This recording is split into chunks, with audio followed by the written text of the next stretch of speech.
Olá, meu nome é Vinícius Marques, sejam muito bem-vindos ao Amaterasu Podcast. No vídeo de hoje vai ser algo um pouco diferente. Nós vamos responder um vídeo da Fernanda Mara do Facilitando a Acupuntura. Um vídeo que foi postado lá no Instagram, uma pessoa acabou me marcando, outras pessoas acabaram me enviando no particular.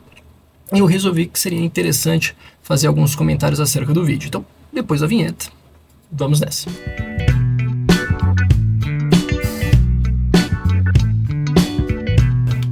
Então vamos lá.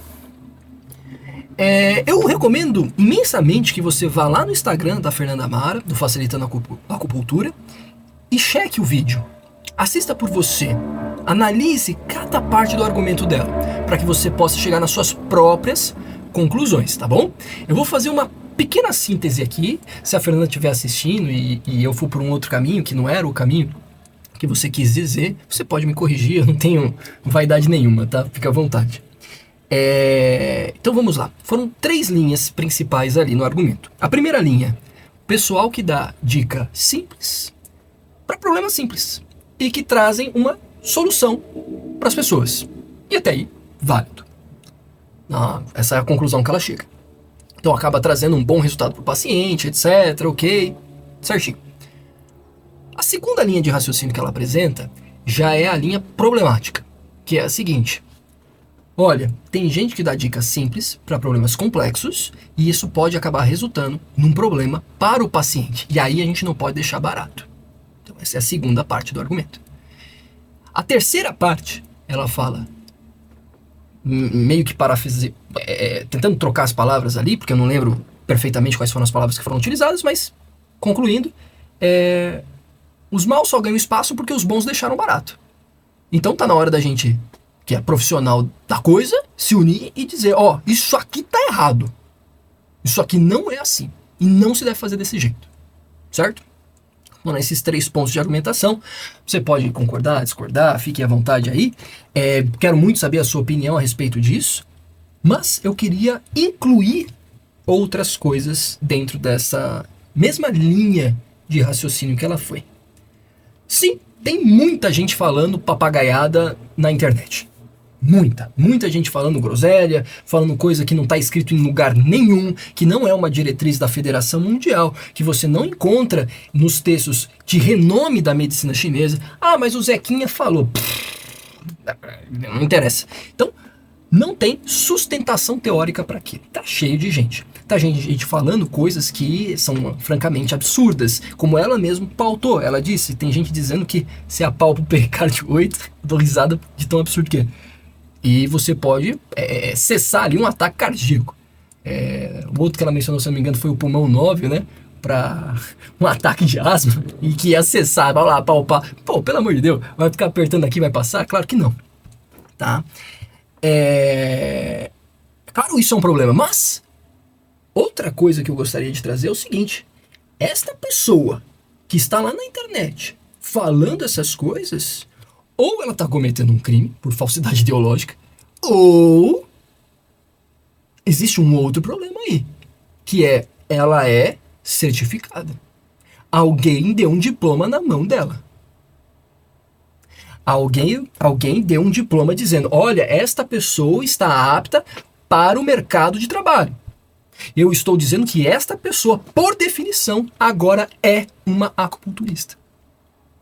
E é claro, nós, principalmente aí da nossa geração, nós temos uma visão da instituição de ensino que é um local dedicado ao aprimoramento do conhecimento, que vende o conhecimento em troca de dinheiro e que no final te dá um papel dizendo, olha, esse cara é bom, passou por todos os desafios aqui, todos, e está apto a exercer a profissão. A gente tinha essa mentalidade. Tinha essa ideia de que era uma instituição de ensino. Só que eu gostaria de propor algumas reflexões. No local onde você estudou, e eu gostaria que até que vocês respondessem essas perguntas aqui. No local onde você estudou, quantos alunos tinham na sua turma? Quantos alunos foram reprovados por não terem compreendido o conceito que foi ali passado na sua totalidade? Quantos? Quantas situações aconteceram aí e você chegar numa sala e falar, putz, tem 5, 6 repetentes aqui. Quantas vezes isso aconteceu? Nenhuma. Se a sua turma tivesse 100 pessoas, nenhuma foi reprovada, será mesmo que foram avaliados e testados? Essa é a minha pergunta. Eu não vou trazer resposta, tá? Estou trazendo perguntas, questionamentos. Agora, aqueles que foram aprovados e que foram certificados de maneira a exercer a profissão, sendo sincero, sabe localizar todos os pontos de acupuntura? Sabe o trajeto de todos os canais principais e secundários? Sabe as funções dos vasos extraordinários? Os canais divergentes? Consegue fazer um bom interrogatório? Domina a palpação de pulso? A inspeção da língua? Tem ali o domínio dos fundamentos da medicina chinesa? Se a resposta foi não, então como é que esse cara está aprovado? Aí eu te pergunto, de quem é a culpa? É dele? Porque nas provas tirou 8, tirou 9, mesmo sem saber o conteúdo? Como? Então de quem é a culpa? Aí eu gostaria de fazer uma outra pergunta. Será que isso acontece só na instituição de ensino de acupuntura? Ou será que isto está presente em diversas outras instituições de ensino? É um problema sistêmico de educação no nosso país. Te dou um exemplo. Fui fazer aula de anatomia, disseram para mim, olha, aqui nós vamos ter peça anatômica real, né? Não posso falar o nome aqui. Peça anatômica real ali, para você poder praticar, reconhecer os músculos, os ligamentos, tendões, blá, blá. Maravilha! Vamos lá então. Você paga tudo direitinho.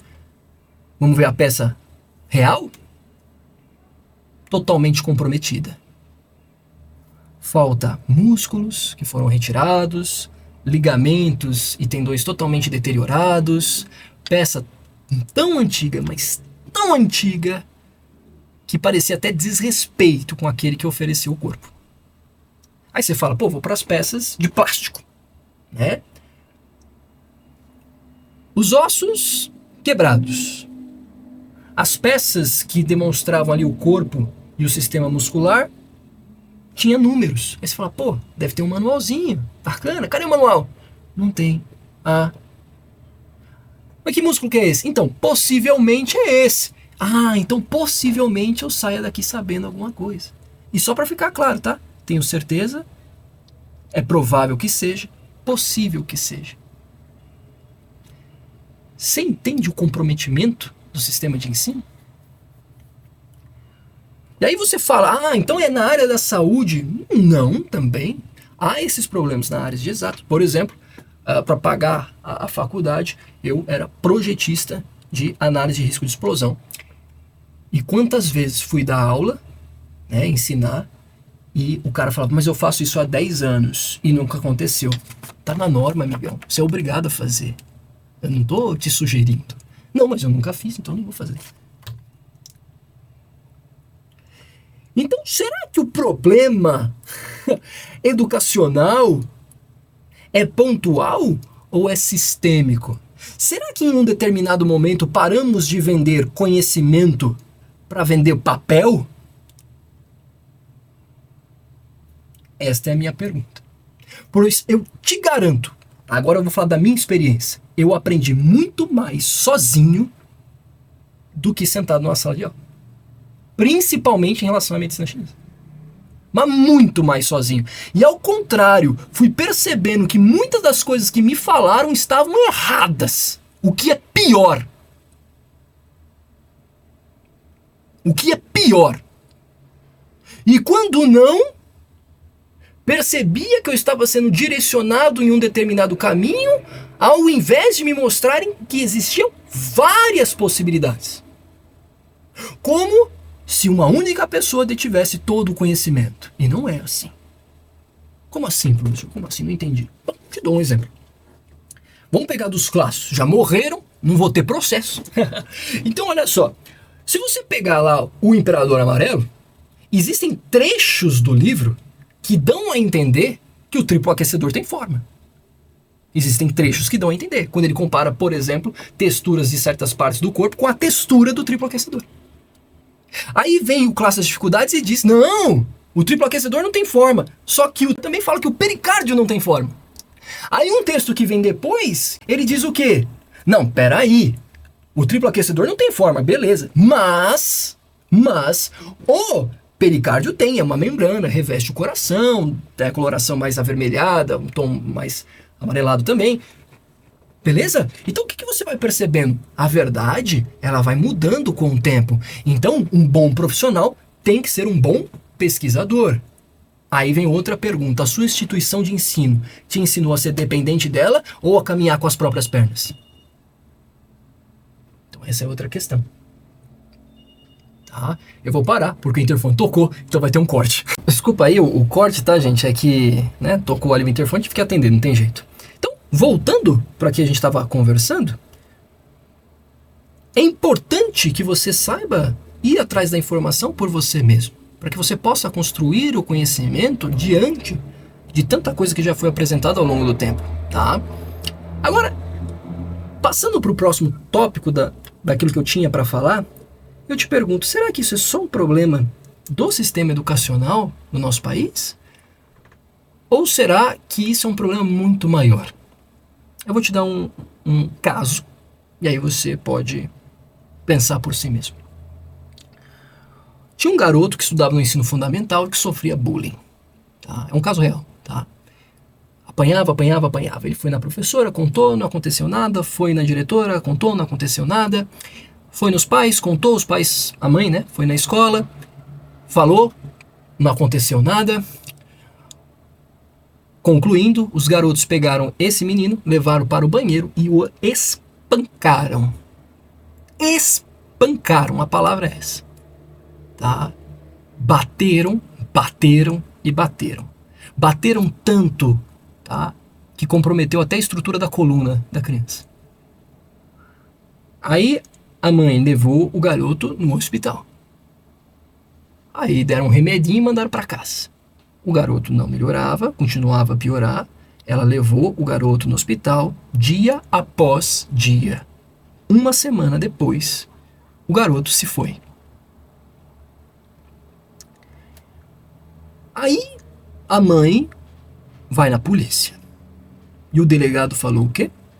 É melhor deixar para lá. São menores de idade e isso não vai dar em nada.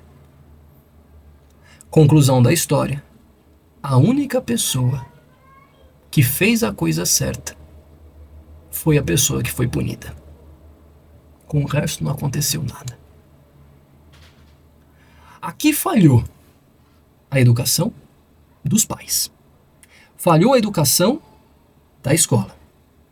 Falhou a segurança. Falhou o sistema de saúde. Enfim, o Estado falhou. E mais uma vez, vou repetir. Quem foi a maior prejudicada nessa situação? Quem foi a única que sofreu nessa situação e que provavelmente continua sofrendo até agora? A mãe. Então, será que é um problema só de educação? Você pode até teorizar de origem da educação. Talvez a gente até concorde nisso. Mas será que ele se manifesta só na educação? Configuramos as piores posições dos rankings de educação mundial. Foi feita uma comparação com a educação que é oferecida na China. Uma criança do 4º ano, 5 anos de ensino comum. Aliás, 4 anos de ensino comum. 4 anos de ensino comum. Equivale a uma criança da 1ª série na China. Ou seja, 4 anos de nada. Ah, você está exagerando. Te dou meu exemplo. Eu estudei em escola pública. O ensino médio eu fiz em escola pública. Fiquei 2 anos sem professor de química. 2 anos sem professor de sociologia. 2 anos sem professor de filosofia.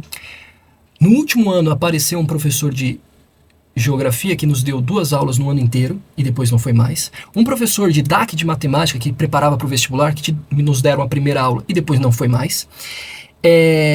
Eu poderia citar vários e vários exemplos disso. Vários, tá? Em média nós tínhamos de 6 aulas, 3. E todos nós pagamos, como se essas aulas tivessem existido.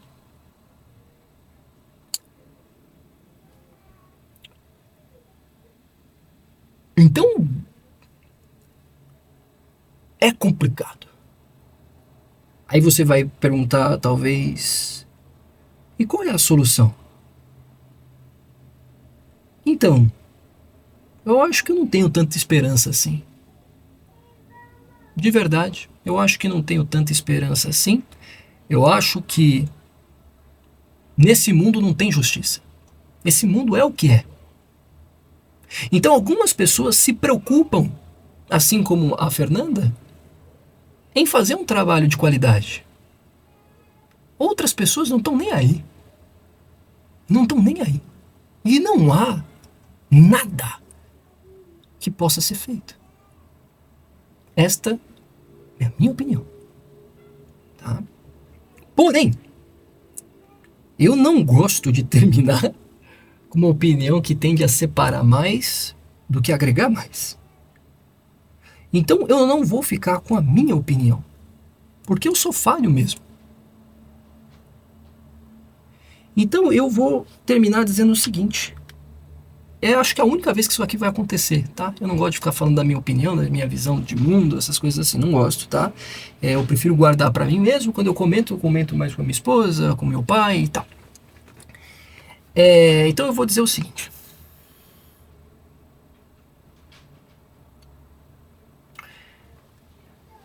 eu sou cristão, eu acredito em Deus. E aí vem aquele questionamento famoso: se Deus é perfeito, então por que tanto mal existe? Por que tanta imperfeição? Existe um filósofo que respondeu o seguinte, eu achei incrível. Porque se ele tivesse criado tudo perfeito, ele não teria criado nada além dele mesmo. Então, olha esse gesto de amor incrível que ele teve comigo e com vocês. Eu sou um professor que não sou perfeito. Não sou mesmo, tá? Erro muito mais do que acerto. Quantas vezes não falei palavrão? Quantas vezes fiz uma expressão facial que condenava aquilo que eu estava pensando? Putz, mas você entrega muito. É meu ego falando. É o ego de querer saber tudo. Não é porque eu sou bom.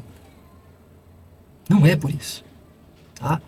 Não pense que eu sou uma pessoa boa. Não sou. Sou podre, podre, do dedinho do pé ao último fio de cabelo. E mesmo sendo assim, e mesmo com todas as falhas, mesmo não sendo didaticamente perfeito, mesmo não tendo todo o conhecimento necessário, mesmo,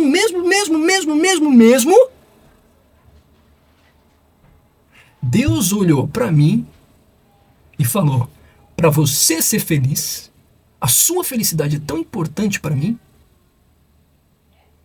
que ao invés de eu tomar a frente e dar a aula perfeita, onde todo mundo entenderia tudo, onde a didática seria perfeita, onde as pessoas se sentiriam queridas e tudo mais, eu vou recuar e eu vou deixar você. Porque a sua felicidade é a coisa mais importante para mim. Porque eu realmente amo você, apesar de todos os seus defeitos. Então eu vou deixar você ser você.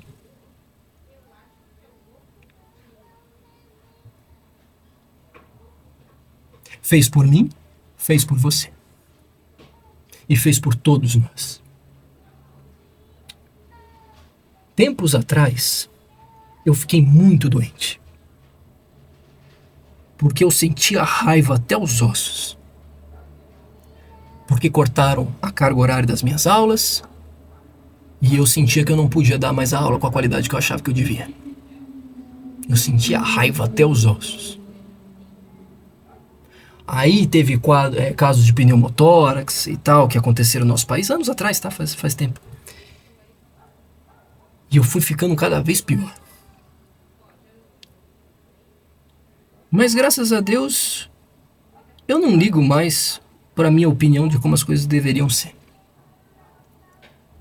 Então eu vivo do jeito que eu acho que eu tenho que viver e eu deixo os outros arcarem com as consequências de seus atos. Não é aqui que isso vai mudar. Não é aqui que isso vai mudar. Não sou eu que vou dizer, olha... Então,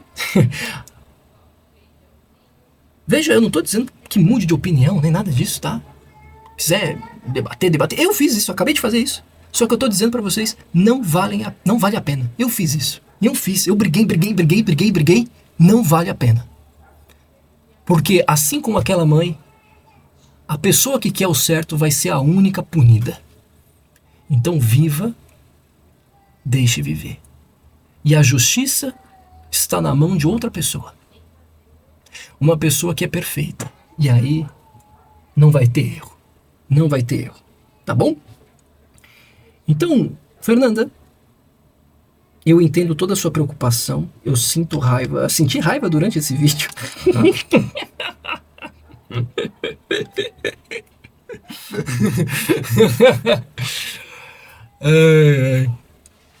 Mas te garanto que não vale a pena. Continua fazendo o trabalho que você faz. Continua seguindo o caminho que você segue. Continue lutando pelo que você acredita.